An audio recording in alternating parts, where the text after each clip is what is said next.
are playing a big series And it against the matters. Cleveland Guardians, and it matters. And that's cool. That is really cool. So You went out and covered them a couple of times. I did. I covered them on Sunday.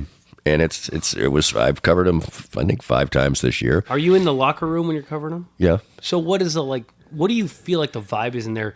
Like, compare it to, like you've told me about the locker room vibe in like 15, 16. Like, what's the vibe in there? Baseball clubhouse for people, although football, here it is, once upon a time, even 2014 or 15, at that point, you could always identify somebody who wasn't a baseball reporter or fan if they called it the locker room, because it's the clubhouse. Sorry, that's twice tonight. But the point is here's the impact of football.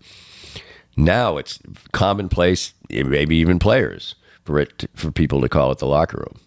I mean, that's how big football has become. That there's something used to be sacrosanct. You did not call it the clubhouse. Well, you did not call it the locker room. It you also called it the makes clubhouse. more sense than clubhouse, but I mean, right.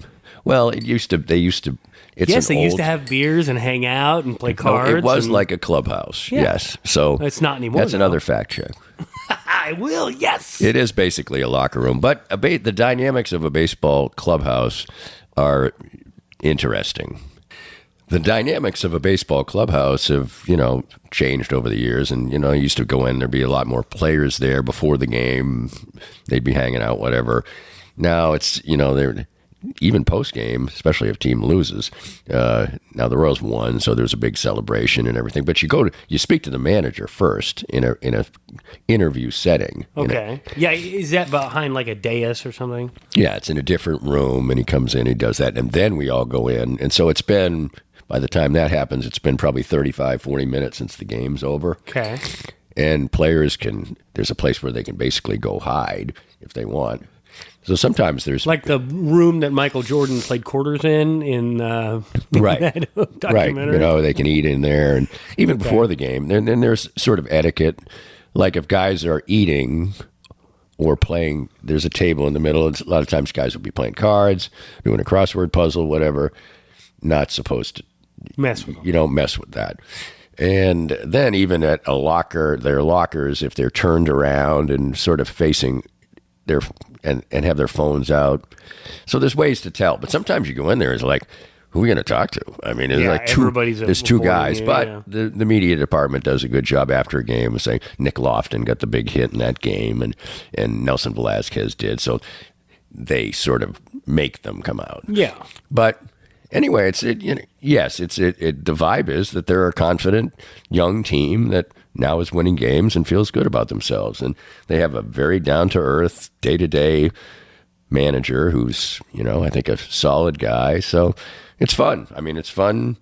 Well, it's no fun covering a team that loses all the time. And I did that for so many years that, baseball, you do win a certain percentage of games. Even the worst teams are going to win 40% of the games. I mean, which is different from other sports. But anyway, it's great. It's great. And it's great for the community, too. People get excited.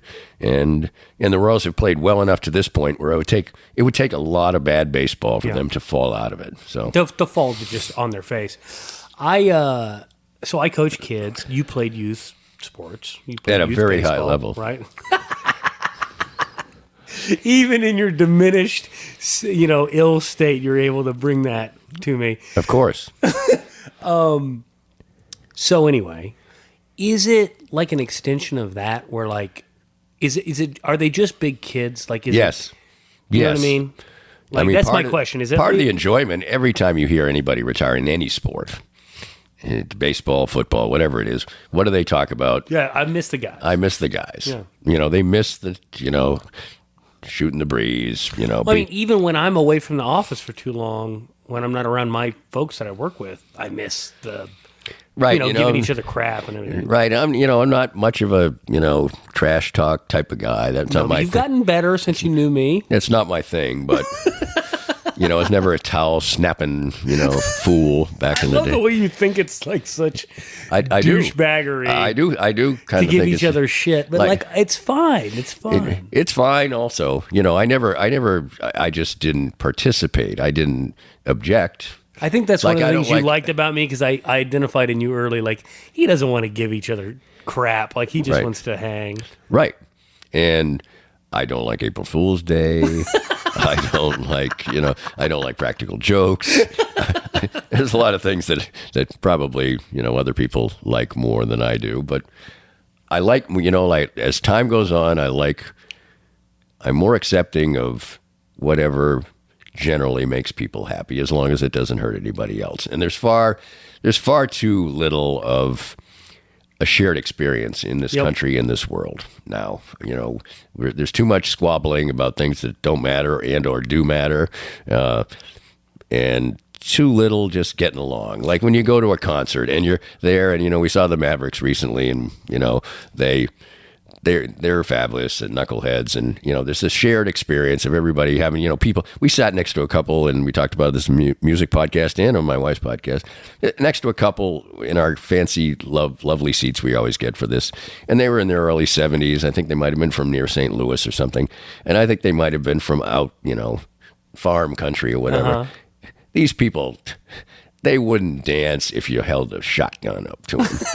But they were having the time of their lives, and well, I always say, don't yuck somebody else's yum, right? That's great. If they like it, don't yuck it, as long as it's not hurting anybody or making anybody feel too terribly I mean, bad you about can. themselves. Right. I mean, if somebody, if what makes you happy is pushing over wheelchairs, then I'm going to yuck it. Right. But if you like pistachio ice cream, right, and I think that's one of the most disgusting things that I could even imagine putting together, I'm not going to tell you that it's gross. I'm just going to say, you know what? Good for you.